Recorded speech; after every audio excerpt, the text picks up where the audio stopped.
ఓటమి నిన్ను వెక్కిరిస్తోందా? అడుగడుగునా అవమానాలు నిన్ను కుంగదీస్తున్నాయా? అయితే ఈ కథ నీకోసమే. రాయలసీమ మట్టిలో పుట్టిన ఒక పౌరుషం కరువు రాళ్లను సైతం రత్నాలుగా ఎలా మార్చిందో ఈరోజు మనం తెలుసుకోబోతున్నాం. ఈ అద్భుతమైన స్ఫూర్తిదాయక ప్రయాణంలోకి వెళ్లే ముందు ఇలాంటి మరిన్ని ఇంట్రెస్టింగ్ మరియు లైఫ్ చేంజింగ్ స్టోరీస్ కోసం ఇప్పుడే మన SV5 తెలుగు ఛానల్ని సబ్స్క్రైబ్ చేసుకోండి. ఇక ఆలస్యం చేయకుండా కథలోకి వెళ్దాం. రాయలసీమలోని కడప జిల్లాలో రాతిగుంట అనే ఒక మారుమూల గ్రామం. పేరుకు తగ్గట్టే ఆ ఊరంతా రాళ్ళు రప్పలో. ఆకాశం వైపు చూసి కళ్ళు కాయలు కాచినా వానజాడ లేదు.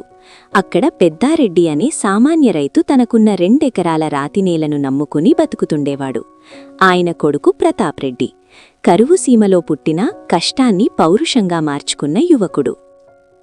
ఒక నిప్పులు కురిసే మధ్యాహ్నం పెద్దారెడ్డి తన ఎండిపోయిన పొలంలో మట్టిని చేతిలోకి తీసుకుని నలుపుతూ, "ఈ రాతినేల మన రక్తాన్ని తాగుతుంది తప్ప గింజనివ్వదురా ప్రతాప్, వలస వెళ్ళిపోదాం పదా" అని కన్నీళ్ల పర్యంతమయ్యాడు. అప్పుడు ప్రతాప్ రెడ్డి తన తండ్రి భుజంపై చెయ్యి వేసి, "నాన్నా, ఈ మట్టిని తిట్టకు, దీనికి దప్పిక ఎక్కువైంది. నా చదుముతో దీని దాహం తీరుస్తా, ఒక్క అవకాశమివ్వు" అని ధైర్యం చెప్పి పట్నం వెళ్లాడు. పట్నంలో అగ్రికల్చర్ చదువుతున్నప్పుడు ప్రతాప్ పడిన కష్టాలు అన్నీ ఇన్నీ కావు. ఇంటి నుండి డబ్బులు అందక పగలు కాలేజీకి వెళ్లి రాత్రిపూట సెక్యూరిటీ గార్డుగా పనిచేసేవాడు. చలికాలంలో వణుకుతూ స్ట్రీట్ లైట్ కింద కూర్చుని పుస్తకాలు చదువుకునేవాడు. ఒక్కోసారి కేవలం మంచినీళ్లు తాగి నిద్రపోయిన రాత్రులు ఎన్నో ఉన్నాయి. ఫీజు కట్టలేక కాలేజీ బయట నిలబెట్టినప్పుడు, "ఈ అవమానమే రేపు నా విజయానికి పునాది" అని కళ్లల్లో నీళ్లు తిరుగుతున్నా గట్టిగా నిలబడ్డాడు. చదువు పూర్తి చేసి ఒక కంపెనీలో సైంటిస్ట్గా చేరినప్పుడు ప్రతాప్ ఒక అద్భుతమైన ఫార్ములా కనిపెట్టాడు. కానీ అతని బాస్ ఆ ఫార్ములాను దొంగలించి ప్రతాప్ను ఉద్యోగం నుండి తీసేస్తూ, "నువ్వు కేవలం కూలీవి, నీకు తెలివితేటలెక్కడివి? రాయలసీమ నుంచి వచ్చావు, కరువు తప్ప మీకేం తెలుసు" అని అవమానించి గెంటేస్తాడు. ఆకలితో చదివిన చదువుకు ఫలితం దక్కలేదని ప్రతాప్ రెడ్డి కుమిలిపోయాడు. అదే సమయంలో ఊరికి తిరిగి రాగానే తండ్రికి పక్షవాతం వచ్చి మంచాన పడటం చూస్తాడు. అప్పుడే ఊరి పెద్ద భూపతిరెడ్డి తన మనుషులతో వచ్చి, "అప్పు తీర్చలేవు, ఈ 2 ఎకరాల రాతినేలను నాకు రాసిచ్చేయని బెదిరిస్తాడు. అప్పుడు ప్రతాప్ రెడ్డి కళ్లల్లో నిప్పులు కురిపిస్తూ, "భూమి రాసివ్వడానికి రాలేదు భూపతి, ఈ భూమి రాత మార్చడానికి వచ్చాను" అని గర్జిస్తాడు. ఆ రాత్రి పగుళ్ళిచ్చిన తన పొలం మధ్యలో నిలబడి ఒక పదునైన రాయి తీసుకుని తన అరచేతిని కోసుకుంటాడు. ఆ రక్తంతో ఆ ఎండిన నేలమీద తిలకం దిద్దుతూ, "నా చదువు సాక్షిగా ఈ రాళ్లల్లో పసిడి పండిస్తా" అని మట్టి సాక్షిగా ప్రతిజ్ఞ చేస్తాడు. మరుసటి రోజునుంచే ప్రతాప్ పని మొదలుపెట్టాడు. ఊరి జనం, "రెడ్డిగారి అబ్బాయికి పిచ్చి పట్టింది, రాళ్లల్లో విత్తనాలు వేస్తున్నాడు" అని నవ్వుతున్నా పట్టించుకోలేదు. అర్ధరాత్రి పూట ఒంటరిగా టార్చ్ లైట్ పట్టుకుని తను రీసెర్చ్ చేసిన పద్ధతిలో రాళ్లను తొలిచి విత్తనాలు నాటుతుండేవాడు.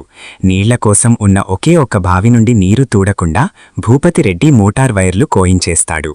ప్రతాప్ రెడ్డి కుంగిపోకుండా తన పాత మోటార్ సైకిల్కే పంప్ సెట్ కట్టి తనే స్వయంగా గంటల తరబడి బైక్ తొక్కుతూ నీటిని పొలానికి పారిస్తాడు. ఆ పట్టుదల చూసి ఊరు ఆశ్చర్యపోతుంది. వలస వెళుతున్న ఊరి యువకులను ఆపి, "కూలీలుగా వెళ్లి వేరే ఊరిలో తలదించుకోవడం కంటే మన ఊరిలోనే రైతులుగా నిలబడి గెలుద్దాం రండి" అని పిలుపునిస్తాడు. 10 మంది యువకులు ప్రతాప్ రెడ్డి పౌరుషం చూసి అతనితో జత కలుస్తారు. పంట మొలకెత్తే సమయంలో భారీ గాలివాన వస్తుంది.